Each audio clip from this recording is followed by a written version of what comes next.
History is more than just dates and names in dusty books. It's a shadow stretching across time, full of secrets, tragedies, and whispers that refuse to die. Haunted places, unsolved crimes, bizarre medical horrors. The strange and the sinister are lurking just beneath the surface of the past. Some stories were buried, others were never meant to be told. But here, we dig them up, exhuming the corpses of our ancestral accounts. This is Morbid History with Thomas Gloom.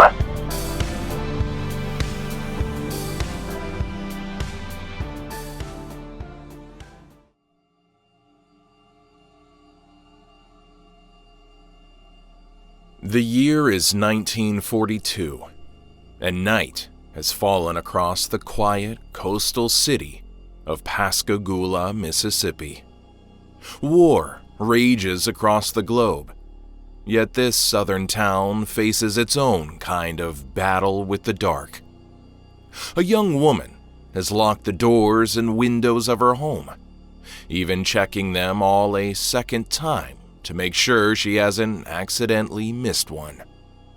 Rumors have been swirling around the community, and with her husband off fighting Nazis across Europe, her fear and paranoia are at an all-time high.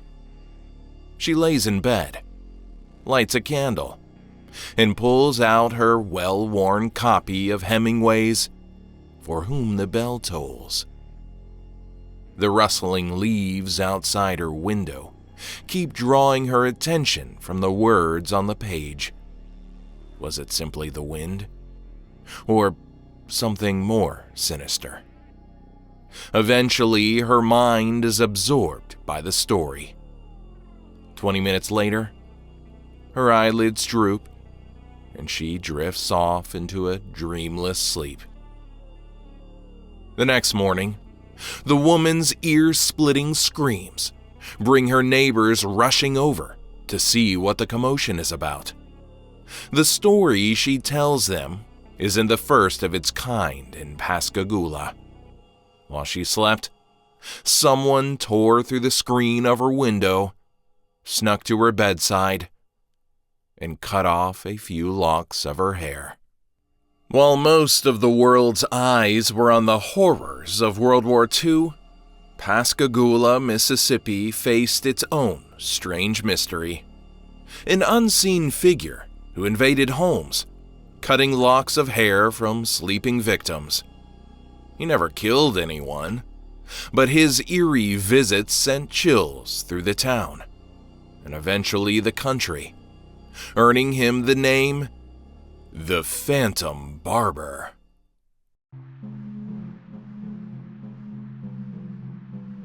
An early story of this mysterious hair trimmer appeared in an edition of the Greenville News.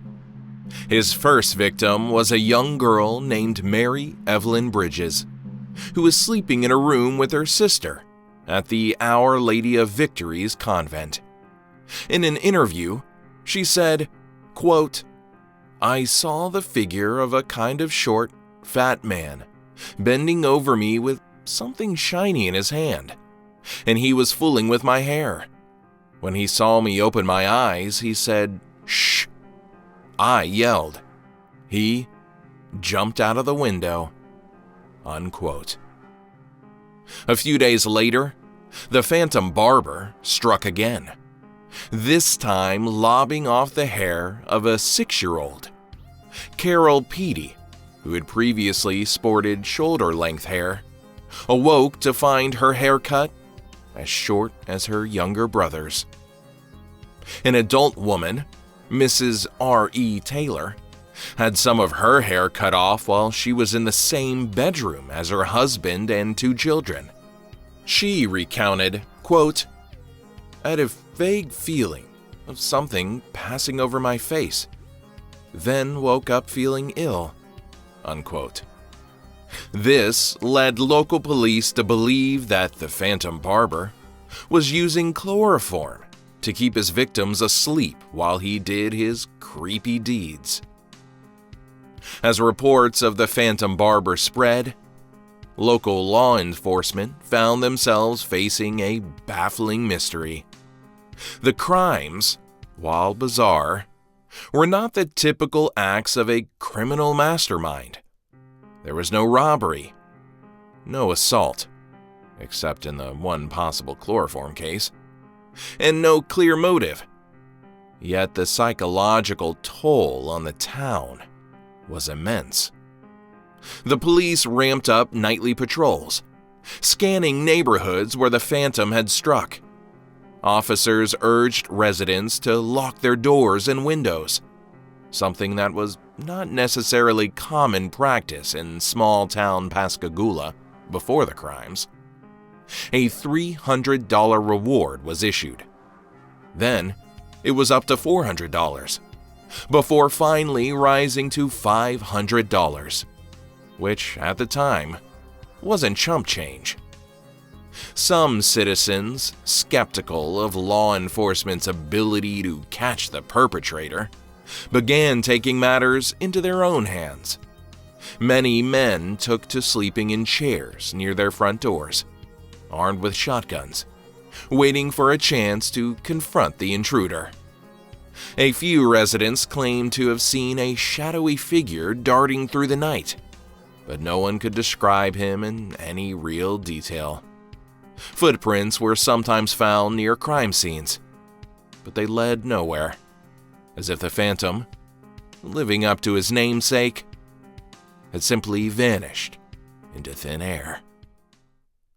A side note that will play an important role later in the story: during this time period, a married couple by the last name Heidelberg were beaten with an iron pipe in their sleep. Mr. Heidelberg even had a few teeth knocked out in the attack. While some theorize that this dastardly deed was committed by the Phantom Barber, the MO of this particular attack doesn't quite line up. Local newspapers fed the hysteria, publishing sensational headlines about the Phantom Barber, heightening both fear and fascination. Rumors spread. Some believed it was a supernatural entity, while others thought it could be a local man with a strange compulsion. Young women, the primary victims, began sleeping with their hair tied up in bonnets or covered in scarves to protect themselves from the unseen scissors. The town of Pascagoula, usually a sleepy place, became a hotbed of wide-eyed paranoia. With no clear evidence or witnesses, the investigation took a desperate turn. Enter William Dolan, a 57-year-old German-born chemist who would become the only person formally linked to the crimes.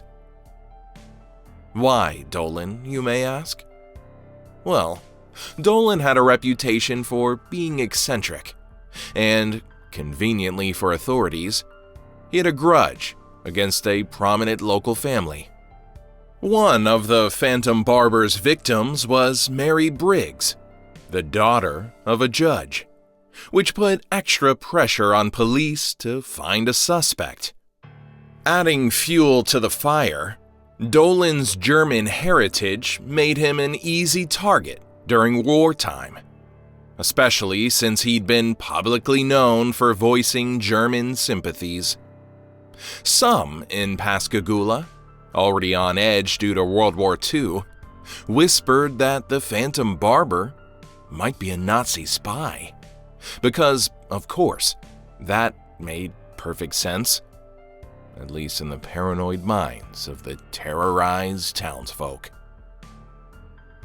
In August 1942, police raided Dolan's home, searching for evidence.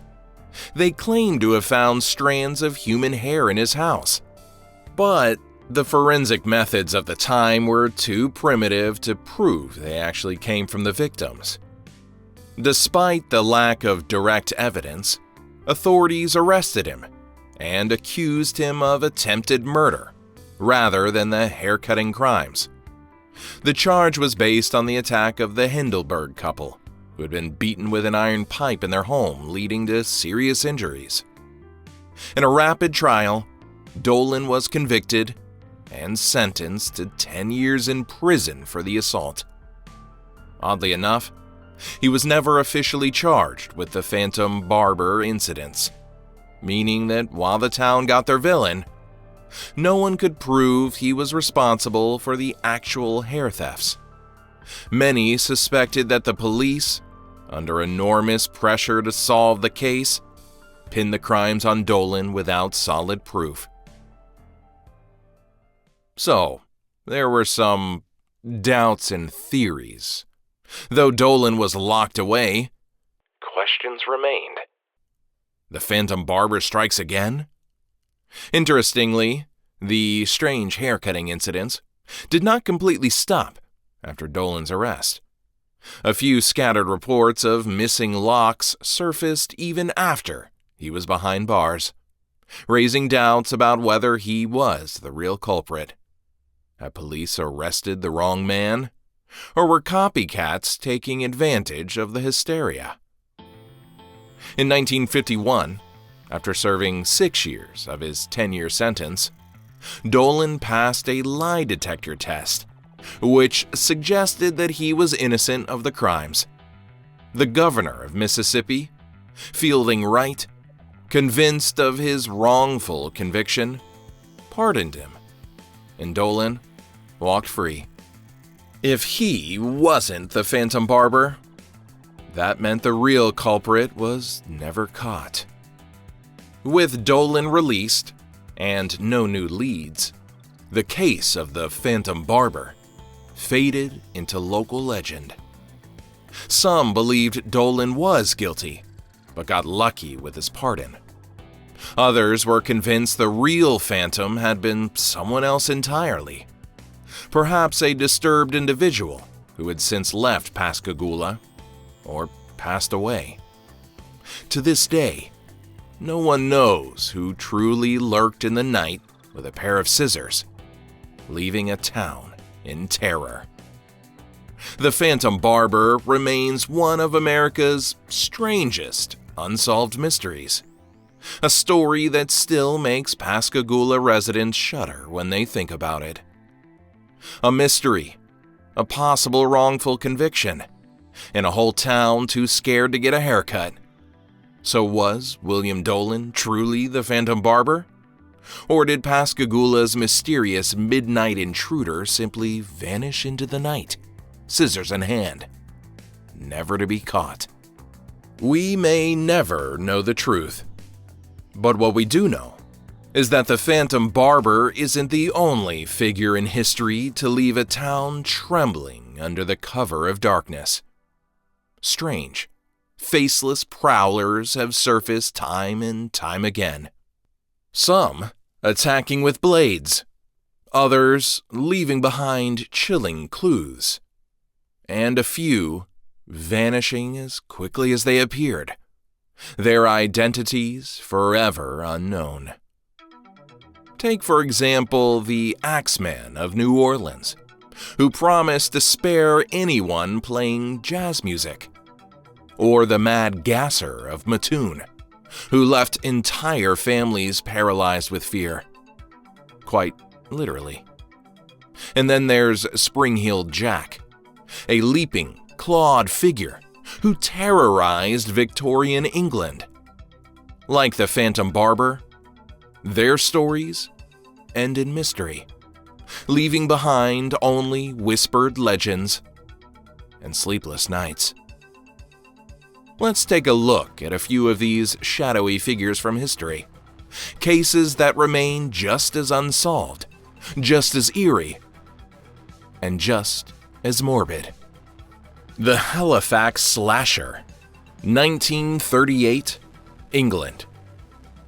In the late 1930s, residents of Halifax, England, reported attacks by a mysterious figure armed with a razor or a knife, Several people claim to have been slashed by an unknown assailant, sending the town into a mass panic.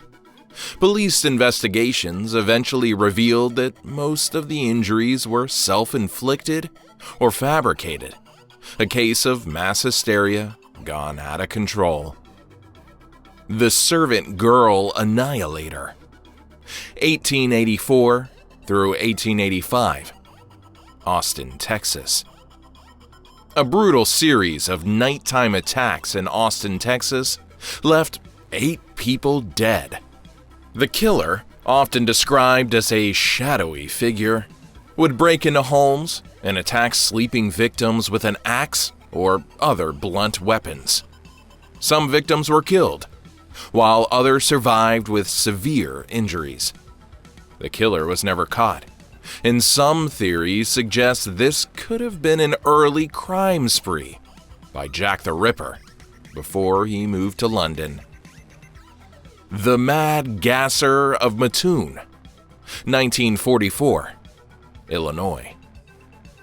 Over several weeks, residents of Mattoon, Illinois, claimed they were being gassed in their homes at night by an unknown assailant. Victims would wake up paralyzed, dizzy, or struggling to breathe, but no physical evidence of gas was ever found. Law enforcement never identified a culprit, and some believe it was a case of mass hysteria rather than an actual attacker. The Hinterkaifeck murders, 1922, Germany. One of Germany's most chilling unsolved crimes, the Hinterkaifeck farm murders, involve the entire Gruber family and their maid being slaughtered with a mattock, a type of farming tool. What makes it eerier? In the days before the murders, the family reported seeing strange footprints in the snow leading to their house, but never away from it, and hearing footsteps in their attic. Even after the killings, someone remained at the farm feeding the animals and maintaining the house for days before vanishing. The Axeman of New Orleans, 1918 through 1919, Louisiana. A jazz-loving serial killer with an axe terrorized New Orleans, breaking into homes and attacking people while they slept. He sent a letter to the local newspaper claiming he would spare anyone playing jazz music in their homes on a particular night. And sure enough, that night, no one was attacked. The Axeman was never caught, and his identity remains unknown. Spring-Heeled Jack, 1837 through 1904, England. An urban legend or a real attacker? Reports from Victorian England described a mysterious figure with glowing red eyes who could jump incredible distances. He allegedly attacked women in the dark streets of London, scratching at them with clawed hands before vanishing into the night. While some believe it was a real person or multiple copycats, others think it was, as we keep seeing with these stories, a case of mass hysteria. The Villisca Axe Murders, 1912, Iowa. In Villisca, Iowa, an entire family and 2 house guests were bludgeoned to death with an axe while they slept. The killer stayed inside the house for hours, covering mirrors and windows, possibly even lingering in the attic before striking. Though a few suspects were questioned, no one was ever convicted.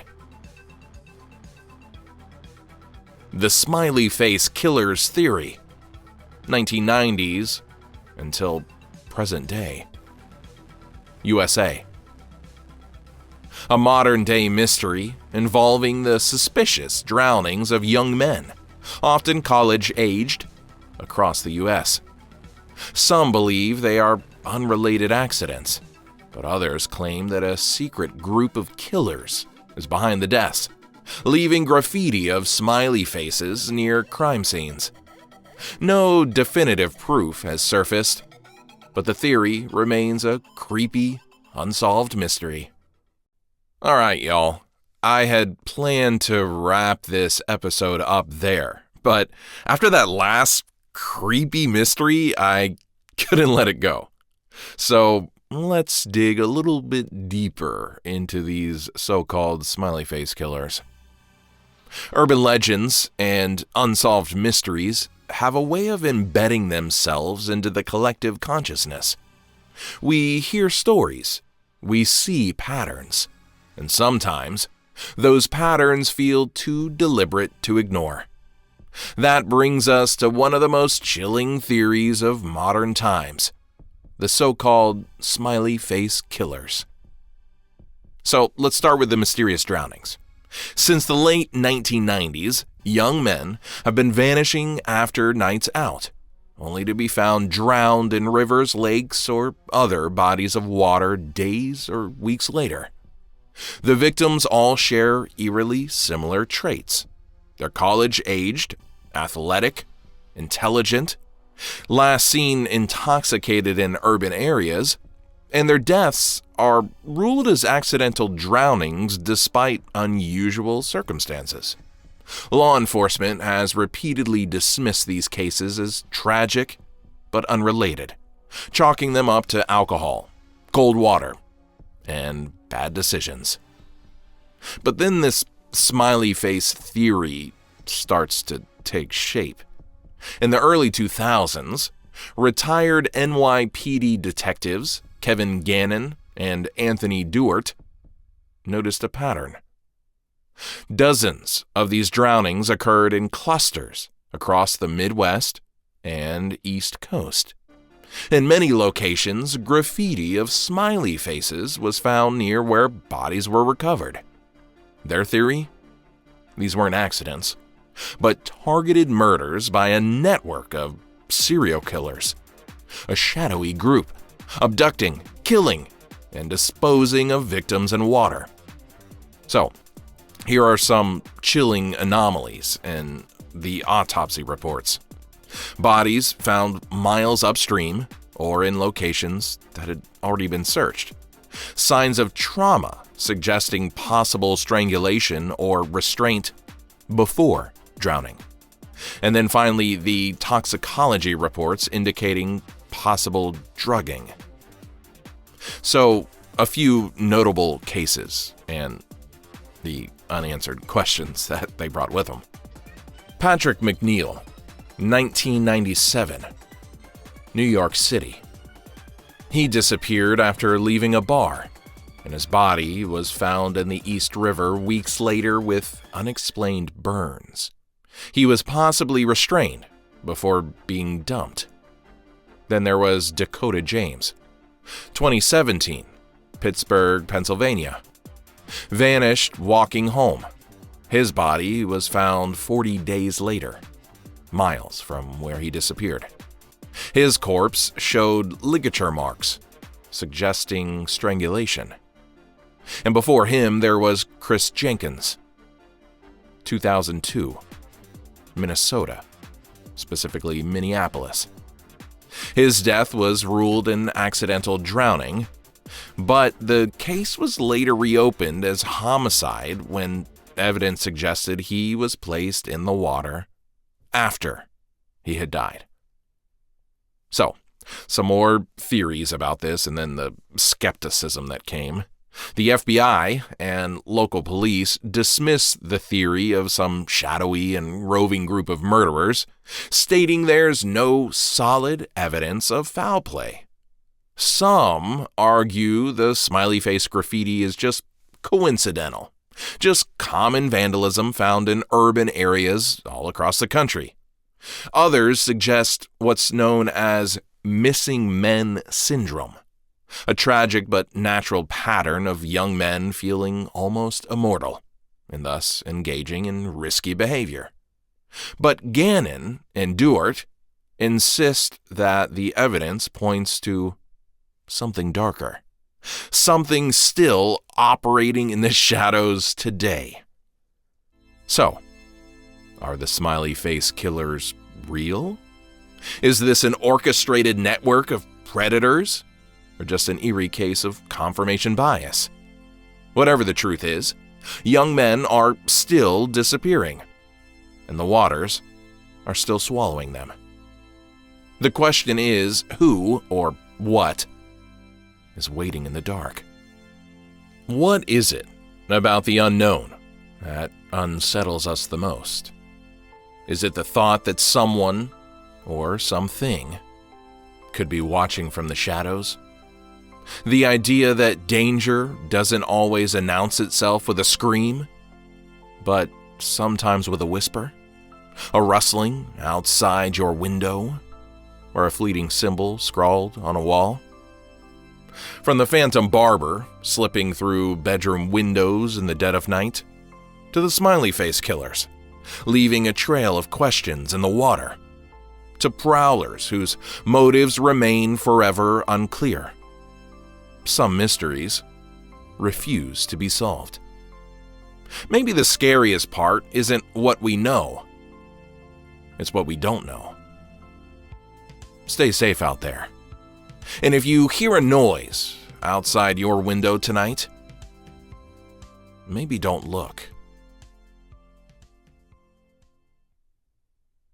And that, dear listeners, wraps up this maiden voyage episode of Morbid History. I'm your host, Thomas Gloom, and I hope to meet with you again soon, as together we uncover other secrets, tragedies, and whispers from humanity's storied past. If you enjoyed this episode, please leave a review. And to stay up to date with the Morbid History happenings, and even to get some short history tidbits, follow us on Instagram at Morbid History Pod. And with that, I bid you adieu.